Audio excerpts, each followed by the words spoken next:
Hey there, hi, welcome to the channel. I am Garrett, and in today's video, we are talking about some things interior designers always avoid. Now, before we get into it, be sure you hit that subscribe button and give this video a like. The first thing we have to talk about that as an interior designer, I will always avoid is a shaggy rug in all of its forms. I do not like a shaggy rug because they don't wear well. I do not care what fantasy, what reality, what type of rug, what material, where it's made, how expensive it was. They do not wear well. Even wall-to-wall carpet that is like a frise and it's got that shaggy look to it, they don't wear well. They just don't. And that's because of the nature of life and the actual material itself. Now, what does that mean, life and the material? Well, the material is going to get crushed as you walk on it. It's going to get smushed down and you have to constantly be going over it. Like original shag used to be sold with a rake. You have to be constantly doing that to shag of any sort, because it's going to get smushed and then it's going to get compacted and matted and then it's going to look terrible and horrible. And by the nature of life, I mean, you know, you're walking on things, you're wearing on them, like, you know, they get a little dirty, they need to be cleaned, especially if you have dogs, for example. Shag has a lot of pile, which means a lot can get into it, a lot of dirt, a lot of debris, a lot of dog hair, and you're never gonna get all of it out.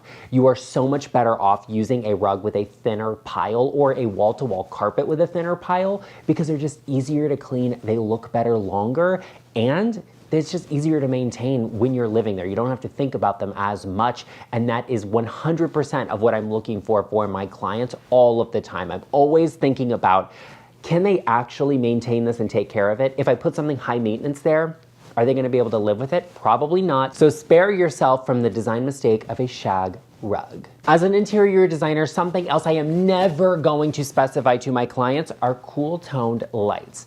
Lighting makes a space, and it doesn't have to be overwhelming. It doesn't have to be completely custom and expensive. Like, yeah, okay, like I do that with some of my clients, but the reality is it's all about the temperature of lighting, and cool toned lighting just does not look good in most spaces. It doesn't enhance colors because it makes them look more cool toned. Now, when it comes to lamps or an overhead light fixture like a chandelier of some sort, I'm going to go with a very warm tone light. 2700 is a temperature I'm looking for. When it comes to recessed lighting, these are actually like utilitarian lights. In a living room or an entertaining space, I'm going to look at 3000 because it's a little bit cooler, but it's more in the neutral realm. In a kitchen or bathroom, that's when I'm looking at 4000 because I need it to be a little bit brighter so we can see a little bit more, and having that higher level of mid-tone lighting where it's more neutral is going to be best. It's not just about the colors you're choosing and the materials and all of those things. Yeah, we're gonna do something great with them, but if you have cool tone lighting, they're not gonna look good anyway, so what does it matter? Speaking of your space and making it look gorgeous, I know that sometimes these decisions are a little bit difficult to make, but rest assured you have always got someone on your side. That would be me. You can always book a one-on-one interior design consultation with me using the link in the description box down below or going to intro.co/GarrettLeChic. And if I can put a word in edgewise, I would love to meet with you before you make big commitments when it comes to a renovation or design project so we don't have to fix them later. Another thing you almost never see an interior designer specify is a freestanding bookcase. I don't specify these bookcases because once we get the weight of a lot of books and accessories on them, they don't tend to stay standing straight or looking that good. They tend to lean a little bit. They look a little crazy or wild. I would specify a built-in element instead. Now, built-ins are big commitments. If you're renting, you're not building something in there, okay? Like, let's be real. So instead of a bookcase, I'm going to look at an etagere, which is like an open style piece of furniture with shelves that, you know, you can put things on. It's like a bookcase, but not completely. Or I'm going to look for some sort of cabinet or something that has a more substantial base to it, like a secretary desk with a cabinet above it. You know, there's like more depth at the bottom, so it's more stable at top. So if I'm gonna look at doing bookcases in a space, I'm gonna say, let's build them in, like let's wrap the base, let's secure them to the wall properly. And you could do this with a DIY. As a matter of fact, I spoke all about that in a DIY video on the channel that you should check out, linked also up here. I'm gonna say, let's look for something that has more depth to it, so it's a little more stable in this space and you can put the things on it you need, you can take things off, like you can engage with the piece of furniture without worrying that it's going to literally fall over. So no freestanding bookcases, built-ins, or pieces with more depth are what I'm going to suggest for my clients. Another thing that I almost never tell my clients to do, and if they really want it, we can make it work, okay? I can make anything work, but I almost never recommend accent walls, because I just believe in a more all-encompassing space. I'm never going to say, paint that one wall this color, paint that one wall another. I'm gonna say, do those two walls in a color, do all of the walls in the same material. There's one space in every home that I'm always saying, do an accent here, do something interesting.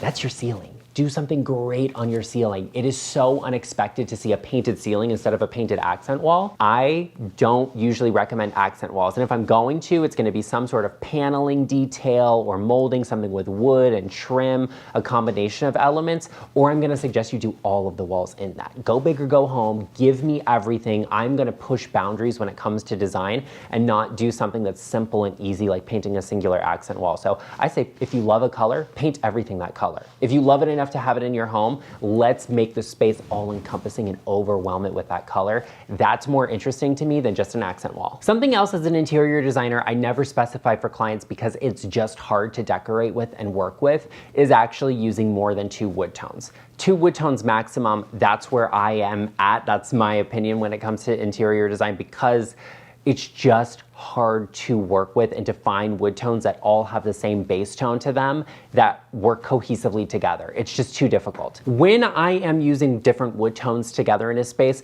I'm trying to cultivate them in a way that makes sense. And typically what I'll do is I'll specify that all of the built-in features that are a wood tone will be the same. So like your wood floors, if you have wood cabinetry, if we have wood trim, I want it to kind of all be the same. That's just the easiest way to work with it. And then use a separate wood tone for furniture pieces. And that way, if you get tired of it, you want to change things out, we're not committed to, like ripping up all of the floors or painting all of the trim to get rid of a secondary wood tone. Now you can mix 2 different wood tones in a built-in way in your home. That's easy enough to do. We just need to find something that has the same base tone to it. Now let's apply that to the furniture in the house. We just need to make sure it's consistent enough that it matches here and there, that it flows throughout the space. And that's how you use 2 wood tones together. But adding in a 3rd to that mix is where things get really difficult. So that's what I want to avoid, because it's just hard. It doesn't make a lot of sense. It doesn't flow naturally in a home.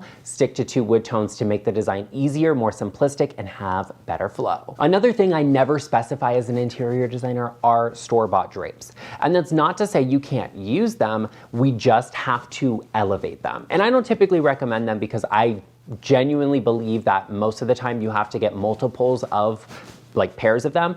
And then, it's like they're not actually attached, they're not connected, so it looks a little sloppy. Like we could just go semi-custom or like a semi-prefabricated drape and have it hemmed to length and it looks way better. Obviously, I would recommend you check out my Amazon storefront for the best drapes available online, which you can check out linked below, but that is beside the point. Store-bought drapes, in my opinion, just don't always fit the brief, and you can make them work better for you by looking for some that have, a clean top on them. I don't want anything that's too fussy or too busy. They are a alternative solution to the window treatment problem, and they are more affordable. So like I said, get them extra long and then have them hemmed to length so they get a more customized look, but they still save you all of that money. Hey, if you made it this far in the video, you were obviously seeing some great value here. I love that for you and I love that for me, but what I would also love for the both of us is if you hit that subscribe button if you haven't already and joined us, become a part of our GarrettLeChic family. We post regularly all about interior design. I'm looking to elevate your home and the homes of the rest of the world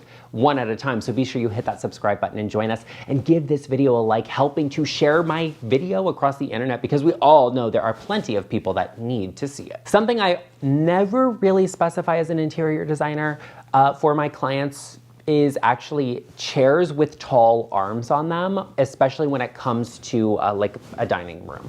And I actually had a really big conversation with a client about this, and she was like really committed to these chairs, and I was like, let me ask you this question. Will they fit under your table?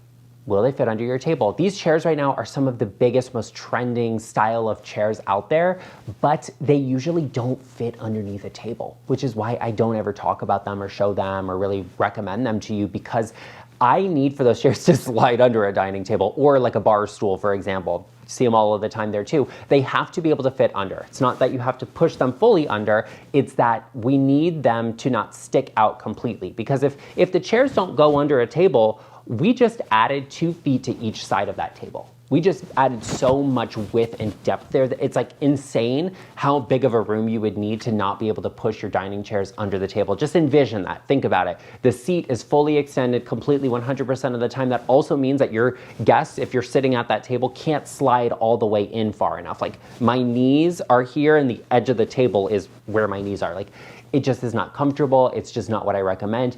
If you like these chairs, hey, go for them. Just make sure you get a table that is tall enough, that has a thin enough profile that they will actually slide underneath it. These are the fine details that interior designers are thinking about. And that's why I say to everybody, you know, book a little bit of time with an interior designer to talk about the decisions you're making when it comes to purchasing anything. Because buying, you know, 4 or 6 dining chairs for your table, that's not inexpensive. It is a big commitment. We have to make sure they are the right thing the first time. And then what are some alternatives if that's not going to work? What are the parameters I need to hit here when it comes to buying pieces for my home? So once again, yeah, book a consultation with me, but I almost never specify a dining chair with, you know, really tall arms or where it has like arms in the back that are level, because they tend to be really awkward to work with. And then you got a lot of density in the chair, and then you have to have a very thin table. Sometimes that balance just isn't there for me. So it's really something important to measure your pieces of furniture and whether they will even fit or work together in your home. Something else I never specify as an interior designer are generic coffee table books. There have been so many conversations on the internet about what coffee table books you should have or shouldn't have, what's basic, what's cool, what's in, what's not. All of it. I honestly, I don't really have big conversations with my clients about like, here are the things we have to have. Like you need to have this specific brand of book, because why would I, right? These are personal moments and elements. Like if I get to know somebody and I know what their hobbies are, their passions are, that's what I'm looking for. That's what I'm gonna be sourcing. I'm like, okay, well, I know they like this. Let's add a few elements or mementos of that. They've been to this place. Let's add a little bit of this in there. So those are the things that are interesting to me. What are your passions? What are your hobbies? I don't think that you should be looking online and saying like, this person just released a coffee table book. Gotta have it. Oh, look it, that's the biggest designer coffee table book right now. I need it. That's what your home needs to be. It needs to be you, your family, what matters to you and what's important, not just generic stuff that somebody recommended to you or said was going to change your life completely, because the hard truth is it's not going to. That's what we in the business call sales. Something we have a lot of conversations on, a lot of laughs online about, especially on this channel, are people that have too many throw pillows on their sofas or in their homes in general. And that is something I never recommend for clients. I don't really like to have a ton of throw pillows anywhere in my home because I'm not looking after them. I'm not taking care of them. My life does not revolve around pillows and fluffing them and taking care of them. No, pillows are there for comfort and they're there to tie in color schemes together. That's what my take on them is. So on my bed, I have one strategically placed lumbar pillow that is adding to the fantasy, and that's good enough for me. On my sofa here, I have 2 pillows and a naughty little cavalier who is enjoying said pillows. He absolutely loves them because they're fabulous in this space, but they really fit the color scheme of this room and tie in things. Some of the lighter blue in this pillow reference back to the color of my dining room, so it ties it into the other side of the room, which is really nice. Same thing goes for the darker blue. I have accent chairs in this room that are dark blue. The drapes in my dining room are dark blue, so they're referencing back on this side of the room where there isn't as much of that dark blue. We don't need to have a ton of pillows. I want to have, like on a sofa, if it has arms, 3 is where I want to be. Like, you know, a regular sofa, if it's a sectional that's a little bit bigger, we can do like 2 in each corner type of a thing, maybe 1 accent. That's okay, as long as it's not an overwhelming amount. As long as there are seats that are available that we can sit in, as I can see some of the corner of the sofa, I'm satisfied. Don't have too many pillows. It's weird, it makes people uncomfortable, and don't overfluff them either. You know, I once on the top chop, double side chop, so they look dense and full and fluffy, but they're not like overly styled or staged. They're just nice and fluffed. That's my take on it. Something else I never recommend for anybody, for clients, for anybody, I I would recommend for my enemies, but that's just who I am as a Scorpio. Neon colors. I don't use neon colors. I don't reference neon colors. I don't relate to neon colors. They just are difficult to work with. They don't usually ever look super sophisticated. They tend to look a little juvenile, and I think there is something different between a vibrant color, a color with life and passion that's fun, and neon. So we have to steer clear of neon, and we can embrace some great color. I do in my home. I usually am looking for more muted tones that are a little softer because they're easier to layer with and work with and enjoy. Plus, when you have a very specific, vibrant color, if you're looking to reference that, it's difficult not to go with a matchy-matchy kind of thing. Okay, and matchy-matchy isn't elevated. So if you have a slightly more muted version of that same color, it's easier to mix different tones of that same color together and have them look natural and have them make sense. Working with colors that are too vibrant or too shocking makes a space very difficult to decorate with, and you have to go very custom with a lot of things. That's why I personally just don't do it. I don't ever recommend it. That's why a lot of people feel comfortable working with neutrals, because they're easier to work with. Using color is exciting and it's fun, and you can absolutely do that, but you have to have a very sophisticated eye when it comes to color in order to achieve something that truly looks sophisticated, elegant, timeless, unique, and personal, and elevated, and not something juvenile. Now that we discussed some of the things I would not use as an interior designer, let's talk about some things in your home that are probably making it look cheap and we should let go of. Be sure you check out that video right over here, and I will see you over there. Thanks for spending some time with me today, and I'll see you in the next one.